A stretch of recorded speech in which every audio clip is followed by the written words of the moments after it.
This is my favorite shake. First of all, we start with water just below the max line there. And then you're just going to add some spinach, a bit of broccoli. There, maybe another one more. Avocado, about that much avocado. Maybe a little bit more. Frozen ginger here, so ginger, cinnamon, stevia,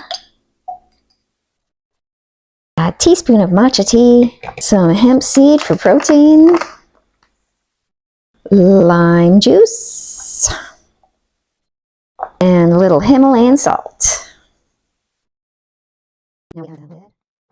Then blend for 15 seconds.